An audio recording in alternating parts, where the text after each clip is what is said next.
लेकिन जैसे ही अर्जुन ने उसे छूने की कोशिश की, उसने अचानक से बोलना शुरू कर दिया। कौन हो तुम? मुझे यहाँ से मत ले जाओ, मैं इस जंगल में सुरक्षित हूँ। अर्जुन और सैनिक स्तब्ध रह गए।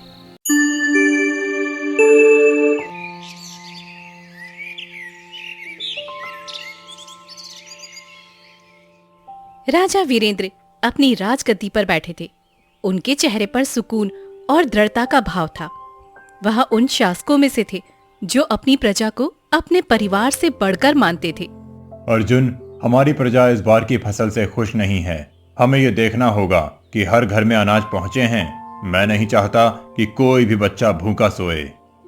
राजन, आपके आदेश अनुसार हम कल से गांव में अनाज का वितरण शुरू कर देंगे। राजा का यह स्वभाव ही उन्हें प्रजा का चहेता बनाता था।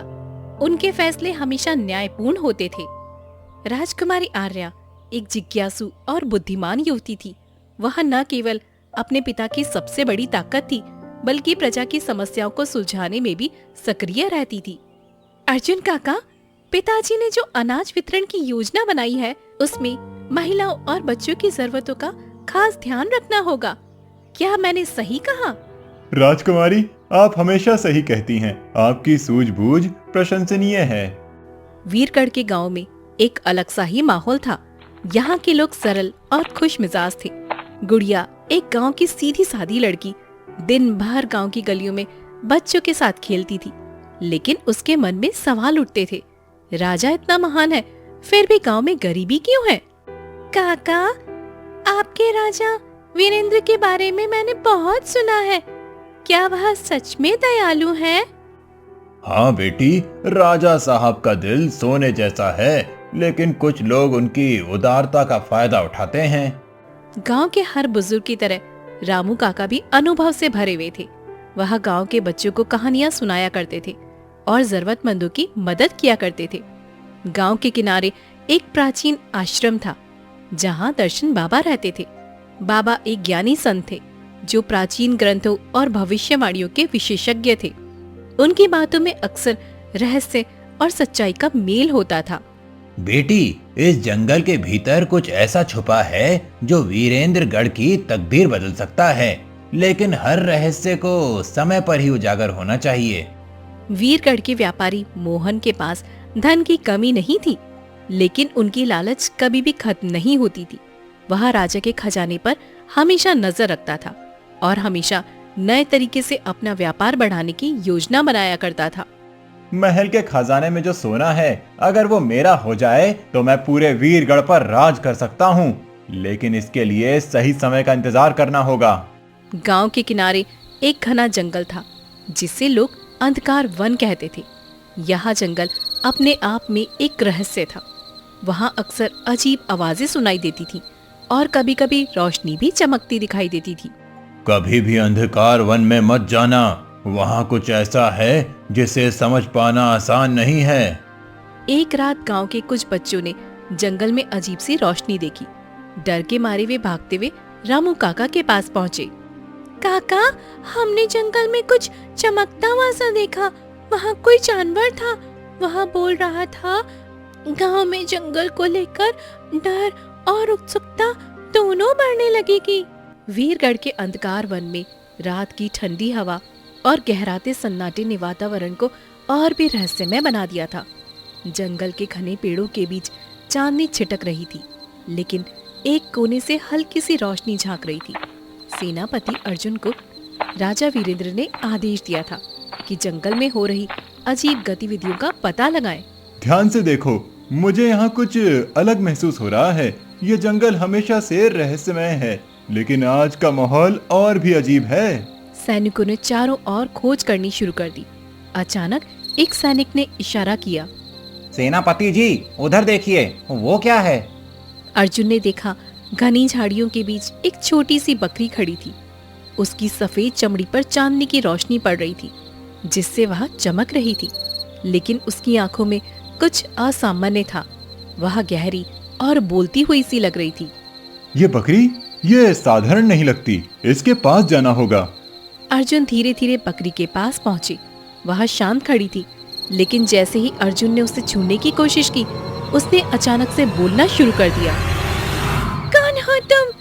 मुझे यहाँ से मत ले जाओ, मैं इस जंगल में सुरक्षित हूँ। अर्जुन और सैनिक स्तब्ध रह गए। तुम बोल सकती हो? ये कैसे संभव है? मैं जो हूँ उसे समझना तुम्हारे लिए आसान नहीं है, लेकिन अगर तुम मुझे ले गए तो राज्य में कुछ बदलाव आएंगे। क्या तुम इसके लिए तैयार हो? अर्जुन को उसकी बातों में गहराई और खतरे का संकेत महसूस हुआ। अर्जुन ने मुन्नी को महल में लाकर राजा वीरेंद्र और राजकुमारी आर्या को सारी बात बताई। राजन, ये बकरी साधारण नहीं है, ये बोल सकती है और ये जंगल में सुरक्षित महसूस कर रही थी, लेकिन इसे देखकर ऐसा लगता है जैसे ये किसी रहस्य को छुपा रही है। राजा वीरेंद्र ने मुन्नी की ओर देखा। उसकी मासूम आंखें डर से भरी थी। तुम्हें यहाँ डरने की जरूरत नहीं है, ये महल तुम्हारा घर है, लेकिन तुम कौन हो और तुम्हारे पास ये शक्ति कैसे आई? मैं कुछ नहीं बता सकती, समय आने पर सब समझ में आ जाएगा, लेकिन मुझे इस बात पर यकीन है कि मेरा यहाँ आना सिर्फ एक इत्तेफाक नहीं है। राजकुमारी आर्या ने आगे बढ़कर मुन्नी को प्यार से अपने पास बुलाया।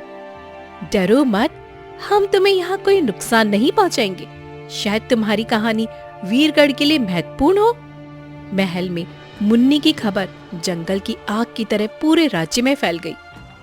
लोग उसे देखने के लिए उत्सुक थे। कुछ उसे जादू का प्रतीक मानते, तो कुछ इसे अपशगुन। गांव की गलियों में चर्चाएं होने लगी थी। बकरी का बोलना, ये तो कोई बड़ा संकेत लगता है। मुझे डर है, ये हमारे भविष्य को बदल सकता है। मुन्नी के महल में आने के कुछ ही दिनों बाद राज्य में अजीब घटनाएं होने लगी। महल के खजाने से एक रात अचानक सोने के सिक्के गायब हो गए। गांव में एकदम से फसलें सूखने लगी, जबकि बारिश समय पर हुई थी। महल के गलियारों में आधी रात को अजीब आवाजें सुनाई देने लगी। राजा वीरेंद्र को ये सब घटनाएं परेशान करने लगी। ये सब मुन्नी के आने के बाद शुरू हुआ है। ये बकरी हमारे लिए खतरा है या ये किसी और बड़ी साजिश का हिस्सा है? राजन, हमें इस पर नजर रखनी होगी। ये सच है कि मुन्नी साधारण नहीं है, लेकिन मुझे लगता है कि ये जानबूझकर कुछ कर रही है। राजकुमारी आर्या ने महसूस किया कि मुन्नी के व्यवहार में मासूमियत के साथ साथ डर भी छिपा हुआ है। तुम डरती क्यों हो? क्या कोई तुम्हारा पीछा कर रहा है? जो तुम देख रही हो वो मेरी कहानी नहीं है। मेरी शक्ति किसी के लिए वरदान है तो किसी के लिए अभिशाप है। वीरगढ़ के महल की शांत दीवारों के भीतर एक अजीब सी हलचल थी। मुन्नी के आगमन के बाद से राजकुमारी आर्या को लगने लगा था कि इस बकरी के पीछे कोई बहुत बड़ी कहानी छिपी है। उसका मासूम चेहरा और गहरी आंखें आर्या को बार बार यह सोचने पर मजबूर करती थी कि यह साधारण जीव नहीं है। राजकुमारी आर्या महल के बगीचे में बैठी थी। पास ही मुन्नी घास चर रही थी। मुन्नी, तुम यहाँ अकेली क्यों हो? क्या तुम अब भी डरती हो? मुन्नी ने सिर उठाया और आर्या की ओर देखा। डर? मैं डरती नहीं हूँ, लेकिन मुझे यहाँ अपनी जगह नहीं लगती। मैं जानती हूँ कि मेरा यहाँ आना आसान नहीं होगा। तुम्हारा मतलब क्या है? क्या तुम्हें पता है कि तुम्हें क्यों भेजा गया है? सब कुछ याद नहीं है, लेकिन इतना जानती हूँ कि मैं यहाँ किसी वजह से हूँ। मुझे खोजने का आदेश मिला था। आर्या ने उसकी बातों में छिपे संकेतों को समझने की कोशिश की। मुन्नी अक्सर अजीब बातें बोला करती थी, जो किसी पहेली की तरह थी। एक रात आर्या ने उसे महल के एक कोने में अकेले बुदबुदाते हुए देखा। मुन्नी, तुम क्या कर रही हो? घने जंगलों के बीच एक जगह जहां अंधेरा और रोशनी मिलते हैं, वहां छुपा है सच। क्या तुम किसी स्थान की बात कर रही हो? वह जगह कहाँ है? मुझे ठीक से याद नहीं, लेकिन वहां जाने से पहले खतरा होगा। मुन्नी की याददाश्त टुकड़ों में थी, लेकिन हर शब्द ऐसा लगता था जैसे किसी बड़े रहस्य का हिस्सा हो। आर्य ने तय किया कि वह इस पहेली को सुलझाएगी। उसने अपने विश्वसनीय सेवक को बुलाया। रामू काका, क्या आपको जंगल के आसपास कोई ऐसी जगह याद है जहाँ कुछ असामान्य हो? राजकुमारी, कई साल पहले जंगल के बीच में एक पुरानी गुफा के बारे में सुना था।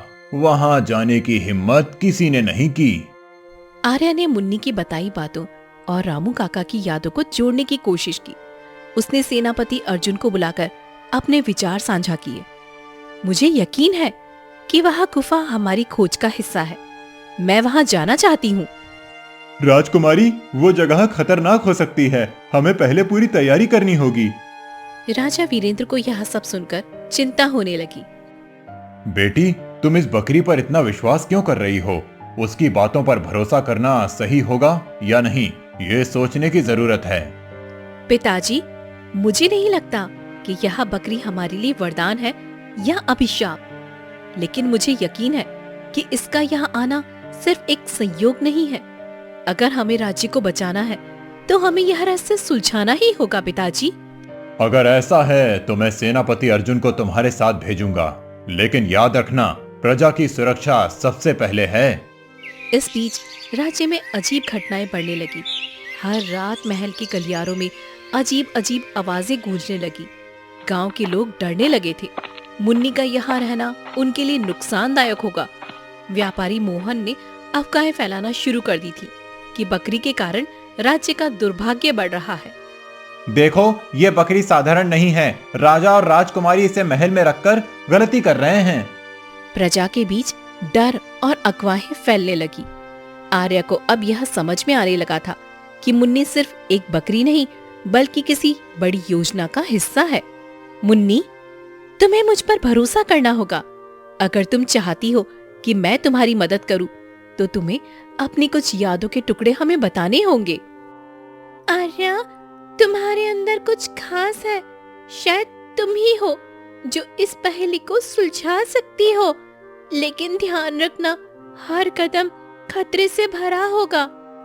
वीरगढ़ में मुन्नी के आने के बाद से राज्य के हालात बिगड़ने लगे थे, जबकि राजा और राजकुमारी मुन्नी को बचाने और उसके रहस्य को सुलझाने में लगे थे। व्यापारी मोहन ने इसे अपने फायदे के लिए इस्तेमाल करने की ठान ली थी। उसकी लालच भरी आंखें मुन्नी की जादुई शक्तियों को हथियाने का सपना देख रही थी। सुनो, ये बकरी साधारण नहीं है। अगर मैं इसे अपने हाथ में कर लूं, तो ना सिर्फ इस राज्य का सबसे अमीर आदमी बनूंगा, बल्कि राजा वीरेंद्र भी मेरे सामने झुकेंगे। लेकिन मोहन जी, वो तो महल में है। उसे हासिल करना इतना आसान नहीं होगा। कोई चीज नामुमकिन नहीं है। मैं इस राज्य में अफवाहें फैलाऊंगा कि बकरी राज्य के दुर्भाग्य की वजह है। राजा को मजबूर होना पड़ेगा इसे जंगल में छोड़ने के लिए, और तब वो मेरी होगी। गुड़िया, जो मोहन के गोदामों में काम करती थी, उसकी बातें सुन लेती है। वह दौड़ते हुए रामू काका के पास जाती है। काका, काका, मोहन जी बकरी को लेकर कुछ साजिश कर रहे थे। मैंने उन्हें बोलते सुना कि वह राजा को मजबूर करेंगे कि इस बकरी को जंगल में छोड़ दें। रामू काका ने गंभीर होकर सोचा। बेटी, मोहन लालची आदमी है। मैं जानता था कि वो कुछ ना कुछ गलत करेगा। हमें ये बात राजा साहब को बतानी होगी, लेकिन इससे पहले दर्शन बाबा से सलाह लेना जरूरी है। वो हमेशा सही मार्ग दिखाते हैं। दर्शन बाबा जंगल के किनारे बने एक प्राचीन मंदिर में रहते थे। वह राज्य के सबसे बड़े ज्ञानी व्यक्ति माने जाते थे। रामू काका और गुड़िया ने उन्हें सारी बात बताई। बाबा, ये बकरी साधारण नहीं है। अब मोहन इसे लेकर साजिश कर रहा है। हमें क्या करना चाहिए? मुन्नी कोई साधारण प्राणी नहीं है। वो इस राज्य के भाग्य से जुड़ी है। उसका यहाँ आना सहयोग नहीं, बल्कि नियति है। लेकिन याद रखना, जहाँ प्रकाश होता है वहाँ अंधकार भी अपना रास्ता ढूंढ लेता है। मोहन जैसे लोग हमेशा इस तरह के मौके का फायदा उठाना चाहते हैं। तो हमें क्या करना चाहिए? राजा को इस साजिश के बारे में बताओ, और ये भी याद रखना, मुन्नी के पीछे जो सच्चाई छिपी है वो समय के साथ ही प्रकट होगी। उसे हर हाल में सुरक्षित रखना होगा। रामू काका और गुड़िया ने महल में जाकर राजा वीरेंद्र और सेनापति अर्जुन को सारी बात बताई। राजा साहब, मोहन बकरी को अपने कब्जे में लेने के लिए साजिश कर रहा है। उसने गांव में अफवाहें फैलाना शुरू कर दी हैं कि ये बकरी राज्य के दुर्भाग्य की वजह है। राजा वीरेंद्र गहरी सोच में पड़ गए। अर्जुन, हमें मोहन की हरकतों पर नजर रखनी होगी और ये भी सुनिश्चित करना होगा कि मुन्नी महल में सुरक्षित रहे। राजन, मैं अपने सैनिकों को उसके घर के आसपास तैनात कर दूंगा और हम गांव में जाकर प्रजा से बात करेंगे ताकि वो अफवाहों पर विश्वास ना करें। मोहन ने अपनी साजिश को अंजाम देने के लिए गांव में सभा बुलाई। ये बकरी हमारे राज्य का दुर्भाग्य लेकर आई है। देखो, ये खजाना गायब हो रहा है, फसलें खराब हो रही हैं। अगर इसे महल से बाहर नहीं निकाला गया तो हमारा राज्य बर्बाद हो जाएगा। गांव वाले भयभीत होने लगे। मोहन जी सही कह रहे हैं, हमें राजा से बात करनी चाहिए। लेकिन तभी राजा वीरेंद्र, सेनापति अर्जुन और रामू काका वहां पहुंचे। जो अफवाहें फैलाई जा रही हैं वे झूठी हैं। ये बकरी राज्य के लिए खतरा नहीं बल्कि इसे बचाने का कारण है। अगर किसी को इस पर शक है तो मैं खुद इस बात की जांच करूंगा। ये सब मोहन की चाल है। वो अपने लालच के लिए आपको गुमराह कर रहा है। गांव वाले धीरे धीरे समझने लगे कि मोहन ने उन्हें धोखा दिया है।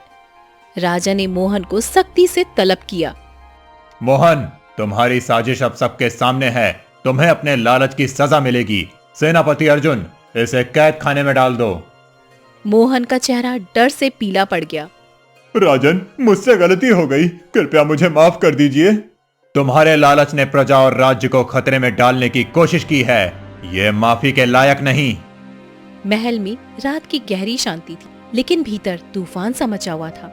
मोहन की साजिश विफल होने के बाद भी राजा वीरेंद्र और राजकुमारी आर्या को यह समझ नहीं आ रहा था कि मुन्नी कौन है और वह वीरगढ़ राज्य से कैसे जुड़ी हुई है। दर्शन बाबा, जिन्होंने अब तक सबसे सही मार्गदर्शन किया था, उन्हें महल में बुलाया गया। अब समय आ गया है कि मैं तुम्हें वो बताऊं जो सालों से छिपा हुआ है। ये बकरी साधारण जीव नहीं है। मुन्नी, अपनी असली पहचान बताओ। मुन्नी की गहरी आंखों में एक चमक सी आ गई। मैं एक साधारण बकरी नहीं हूँ। मुझे इस रूप में तब्दील किया गया था। मैं एक दैवीय प्राणी हूँ जिसे वीरगढ़ की सुरक्षा के लिए भेजा गया है, लेकिन मेरा असली उद्देश्य अब तक पूरा नहीं हुआ है। तुम दैवीय प्राणी हो, लेकिन तुम्हें बकरी क्यों बनाया गया है? यह एक प्राचीन श्राप का हिस्सा है और केवल वीरगढ़ के सच्चे उत्तराधिकारी ही इसे तोड़ सकते हैं। दर्शन बाबा ने एक पुरानी किताब खोली और पन्ने पलटते हुए बोले, सदियों पहले वीरगढ़ राज्य पर एक जादुई संकट आया था। एक शक्तिशाली शैतानी ताकत ने इस राज्य को तबाह करने की कोशिश की थी। तब इस राज्य को बचाने के लिए देवी दुर्गा ने एक दैवीय प्राणी को भेजा जिसने संकट को टाल दिया। लेकिन वो प्राणी शापित हो गया और बकरी के रूप में बदल गया। तभी एक भविष्यवाणी की गई। क्या भविष्यवाणी की थी बाबा? जब राज्य में संकट लौटेगा तब एक दैवीय बकरी प्रकट होगी। सच्चे राजा और उसके वंशज की परीक्षा होगी और उनकी कुर्बानी ही राज्य को बचाएगी। राजा वीरेंद्र और आर्या ने एक दूसरे की ओर देखा। तो यह संकट अब वापस लौट आया है और यह कुर्बानी क्या है? यह भविष्यवाणी पूरी तरह से स्पष्ट नहीं है, लेकिन यह तय है कि मुन्नी की भूमिका इसमें अहम है। महल के बाहर अचानक अजीब घटनाएं होने लगी। आकाश में अंधेरा छा गया, हवाएं तेज चलने लगी और गांव वाले डरने लगे। राजा साहब, कुछ तो बहुत बड़ा खतरा आ रहा है। हमें अपनी प्रजा की सुरक्षा के लिए तैयार रहना होगा। यह वही शैतानी ताकत है जो सदियों पहले वीरगढ़ को तबाह करने आई थी। वह पूरी शक्ति के साथ लौट रही है। मुझे उस ताकत का सामना करना होगा, लेकिन मैं अकेली नहीं कर सकती हूँ। हम तुम्हारे साथ हैं मुन्नी। यह हमारा राज्य है और हम इसे बचाने के लिए कुछ भी करेंगे। दर्शन बाबा ने बताया कि जंगल के बीच एक प्राचीन गुफा है जहाँ शैतानी ताकत का निवास है। वहाँ जाने का फैसला किया गया। राजा वीरेंद्र, आर्या, अर्जुन और मुन्नी गुफा के अंदर आए। गुफा के अंदर अजीबोगरीब रोशनी और आवाजें थी। ये जगह अजीब है, हमें सावधान रहना होगा। अचानक एक गहरी आवाज गूंजने लगी। वीरगढ़ के नश्वर लोगों, तुम मुझे नहीं हरा सकते, ये राज्य अब मेरा होगा। मुन्नी ने अपनी जादुई शक्तियों को प्रकट करना शुरू किया। मैं देवी दुर्गा की दूत हूँ, तुम्हारा सामना करने के लिए ही मुझे भेजा गया है। गुफा के भीतर की लड़ाई के दौरान शैतानी ताकत को हराने के लिए एक बड़ी बलि की आवश्यकता पड़ी। दर्शन बाबा की भविष्यवाणी के अनुसार राजा वीरेंद्र को अपनी शक्ति और आर्या को अपनी इच्छाओं की बलि देनी पड़ी। अगर मेरी बलि से राज्य बचता है तो मैं खुशी खुशी ये करूंगा। पिताजी, यह आपका कर्तव्य है और मेरा भी। मुन्नी ने अपनी अंतिम शक्ति का इस्तेमाल कर शैतानी ताकत को हराया। इसके साथ ही उसका शाप टूट गया। वीरगढ़ को बचाने के लिए जो कुर्बानी दी गई है वह व्यर्थ नहीं जाएगी। यह राज्य अब हमेशा सुरक्षित रहेगा। वीरगढ़ पर संकट गहराता जा रहा था। जंगल की गुफा में हुई लड़ाई के बाद शैतानी ताकत कमजोर तो हुई, लेकिन पूरी तरह समाप्त नहीं हुई। राजा वीरेंद्र, राजकुमारी आर्या और मुन्नी को अब अंतिम चुनौती का सामना करना पड़ा था। साथ ही मोहन की लालच और उसकी नई साजिशें भी राज्य के लिए खतरा बनी हुई थी। मोहन, जिसे जेल में बंद किया गया था, किसी तरह अपनी साथियों की मदद से भाग निकला। उसने सोचा था कि अब राज्य संकट में है तो वह अपनी चालों से वीरगढ़ पर कब्जा कर लेगा। उसने गांव वालों को उकसाने के लिए एक और सभा बुलाई। राजा और उनकी बकरी ने हमें संकट में डाल दिया है। ये सब उनकी लापरवाही का नतीजा है। अगर तुम सब मेरा साथ दो तो मैं इस राज्य को बचा सकता हूँ। गांव वाले, जो अब तक मोहन की चालाकियों से वाकिफ हो चुके थे, चुपचाप खड़े थे। तभी राजा वीरेंद्र, सेनापति अर्जुन और रामू काका वहां पहुंचे। मोहन, तुम्हारे जैसे स्वार्थी इंसान को वीरगढ़ के भविष्य के बारे में बोलने का कोई हक नहीं है। तुमने सिर्फ अपने लाभ के लिए प्रजा को गुमराह किया है। अब तुम्हारा समय खत्म हो गया है। गांव वालों, याद रखो, इसने कितनी बार तुम्हारा शोषण किया है। अब ये संकट के समय फिर से तुम्हें धोखा देने आया है। गांव वाले मोहन के खिलाफ खड़े हो गए। हमें माफ कर दो राजा साहब, अब हम इस लालची इंसान की बातों में नहीं आएंगे। मोहन को एक बार फिर से कैद कर लिया गया। महल के पास के जंगल से अचानक अजीब रोशनी और डरावनी आवाजें आने लगी। दर्शन बाबा ने यह बताया कि यह शैतानी ताकत की अंतिम कोशिश है। अब ये ताकत अपनी पूरी शक्ति के साथ प्रकट होगी। ये हमारी आखिरी लड़ाई है। मुन्नी ने अपने शरीर से तेज रोशनी छोड़ी और अपने असली स्वरूप को प्रकट किया। वह अब एक लड़की के रूप में दिख रही थी। मुझे भगवान ने भेजा है, मैं वीरगढ़ की रक्षा करूंगी, लेकिन इसके लिए मुझे राजा और आर्या के समर्थन की आवश्यकता होगी। हम तुम्हारे साथ हैं मुन्नी, वीरगढ़ को बचाने के लिए हम कुछ भी करेंगे। शैतानी ताकत ने जंगल से निकलकर राज्य की ओर बढ़ना शुरू किया। गांव वाले भयभीत थे, लेकिन राजा वीरेंद्र ने सेनापति अर्जुन के साथ सेना को तैयार किया। याद रखो, ये सिर्फ एक युद्ध नहीं है, ये हमारे राज्य और हमारी संस्कृति की रक्षा का समय है। मुन्नी ने अपनी जादुई शक्ति से शैतानी ताकत को कमजोर करना शुरू किया। उसकी आवाज गूंज रही थी, तुम इस राज्य को नहीं छू सकते हो। यहाँ की प्रजा, राजा और संस्कृति अमर है। राजा और आर्य ने दर्शन बाबा की सलाह के अनुसार प्राचीन मंत्रों का इस्तेमाल किया, जो गुफा में मिली किताब में लिखे थे। मुन्नी और राजा की संयुक्त शक्ति ने शैतानी ताकत को जड़ से खत्म कर दिया। वीरगढ़ में फिर से शांति लौट आई। राजा ने प्रजा के सामने एक सभा बुलाई। आज हमारा राज्य सुरक्षित है। ये मुन्नी और हमारी एकता के कारण संभव हो पाया है। मैं घोषणा करता हूँ कि मुन्नी अब वीरगढ़ की आधिकारिक रक्षक होगी। गांव वाले खुशी से झूम उठे। मुन्नी, तुम्हारे बिना यह मुमकिन नहीं था। मैं तुम्हें अपना दोस्त मानती हूँ और हमेशा मानूंगी। आर्या, यह राज्य मेरे लिए घर जैसा है। मैं हमेशा इसकी रक्षा करूंगी। लेकिन यह कहानी यहाँ खत्म नहीं हुई। दर्शन बाबा ने राजा से कहा, राजन, कुछ रहस्य अभी भी अनसुलझे हैं। मुन्नी के पीछे की पूरी सच्चाई और इस राज्य के इतिहास में अभी और गहराई छिपी है। क्या ये संकट अभी फिर लौट सकता है? हो सकता है, लेकिन आज एकता और साहस ने साबित कर दिया है कि वीरगढ़ हर संकट से लड़ने के लिए तैयार है।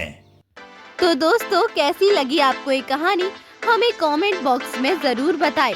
साथ ही चैनल को सब्सक्राइब करें और हाँ, बेल आइकन को प्रेस करना ना भूलें।